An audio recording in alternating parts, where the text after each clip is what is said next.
किसान साथियों नमस्कार। अगर आपकी इसबगोल की फसल में पीलापन आ रहा है, पौधे मरे मरे से दिखाई दे रहे हैं या आपने पछेती बुआई की है और फसल की ग्रोथ बहुत ही कम है, तो साथियों घबराने की कतई आवश्यकता नहीं है। इस वीडियो को देखकर आपकी सभी शंकाओं का समाधान हो जाएगा, इस बात का मुझे पूरा भरोसा है।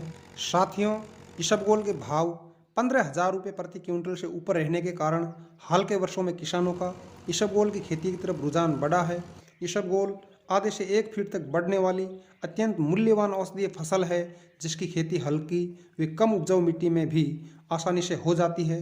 कम पानी, कम मेहनत, कम लागत व ऊंचे भावों के कारण मध्य व उत्तर भारत में भी इसबगोल की खेती आकर्षण का केंद्र बनती जा रही है। साथियों, सामान्य खाद के उपयोग से इसबगोल का औसत उत्पादन 1 क्विंटल प्रति बीघा तक होता है, जबकि खाद, उर्वरक व सिंचाई के उचित प्रबंधन से इसबगोल का उत्पादन 2 से 3 क्विंटल प्रति बीघा तक लिया जा सकता है। इस प्रकार इसबगोल की उन्नत खेती द्वारा 30,000 से 45,000 रुपये प्रति बीघा उपज प्राप्त करके आर्थिक स्थिति को काफ़ी मजबूत बनाया जा सकता है। आइए इसबगोल का उत्पादन बढ़ाने वाले 3 प्रमुख बिंदुओं पर चर्चा करते हैं। आज 1 जनवरी है और हमारी इसबगोल की फसल 45 से 60 दिन की हो चुकी है। इसबगोल की खेती में बुआई से लेकर 60 दिन का समय अत्यंत महत्वपूर्ण होता है, क्योंकि 60 दिन की अवधि में पौधा अपना पूर्ण आकार प्राप्त कर लेता है। इस अवधि में फसल को नाइट्रोजन, फॉस्फोरस, पोटेशियम, सल्फर व जिंक की सर्वाधिक आवश्यकता होती है। आप इसबगोल की फसल में इन सभी पोषक तत्वों का उपयोग करके इसबगोल की शानदार उपज ले सकते हैं। पोषक तत्वों की मात्रा की बात करें तो इसबगोल की खेती में बुआई से लेकर 60 दिन तक 15 kilogram DAP, 12 kilogram urea, 6 kilogram sulphur व 5 किलोग्राम जिंक का उपयोग प्रति बीघा किया जाना चाहिए। डीएपी का उपयोग बुआई के समय कर लिया जाता है।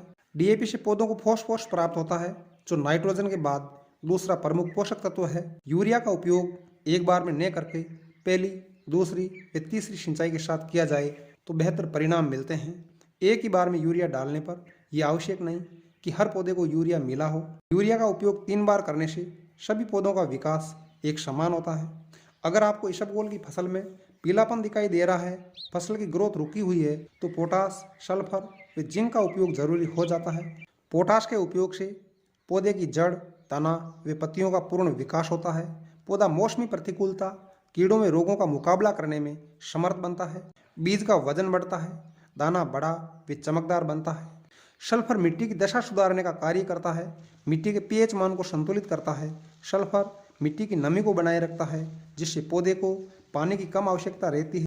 सल्फर की कमी से इसबगोल की नई पत्तियों में पीलापन दिखाई देता है। जिंक क्लोरोफिल के निर्माण में सहायक होता है, जिससे पौधा अन्य पोषक तत्वों का पूर्ण अवशोषण करने में समर्थ बनता है। रेतीली बालू व हल्की मिट्टी में सल्फर व जिंक की भारी कमी पाई जाती है, अतः किसानों को जिंक व सल्फर का उपयोग आवश्यक रूप से करना चाहिए। अधिकांश किसान खेती में यूरिया व डीएपी का उपयोग करते हैं। खेती की लागत बढ़ने की चिंता में या जानकारी के अभाव में अन्य पोषक तत्वों का खेती में उपयोग नहीं करते हैं। पर मेरा मानना है कि अगर आप पोषक तत्वों पर 100 रुपये खर्च करते हैं, तो वही 100 रुपये 1,000 रुपये के रूप में आपके पास लौट जाएंगे।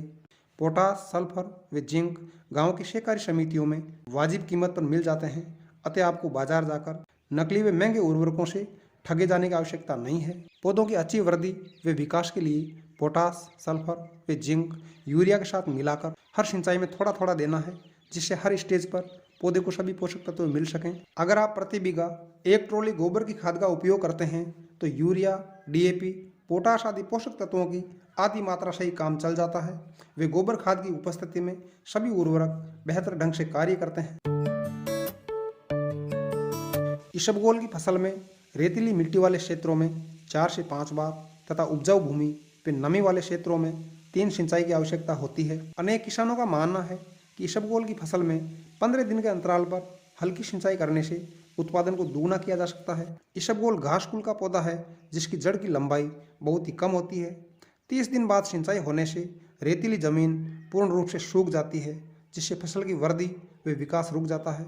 अतः इसबगोल की सिंचाई 15 दिन बाद की जानी चाहिए। फव्वारा सिंचाई वाले क्षेत्रों में इसबगोल की खेती में एक परेशानी का सामना करना पड़ता है। इसबगोल के पौधों पर मिट्टी लगने से 10 से 15% पौधे छोटी अवस्था में नष्ट हो जाते हैं। अतः सिंचाई में सीधे पाइपलाइन पर लगने वाले ये छोटी बूंदों वाले फव्वारे का उपयोग किया जाना चाहिए। अगर फोगर फव्वारा मिल जाए तो इसबगोल की फसल दिन दूनी रात चौगुने की रफ्तार से बढ़ती है। इस प्रकार खेती में वैज्ञानिक तरीके अपनाकर इसबगोल का बहुत ही शानदार उत्पादन लिया जा सकता है। वीडियो में अंत तक बने रहने के लिए आपका शुक्रिया, बहुत बहुत धन्यवाद।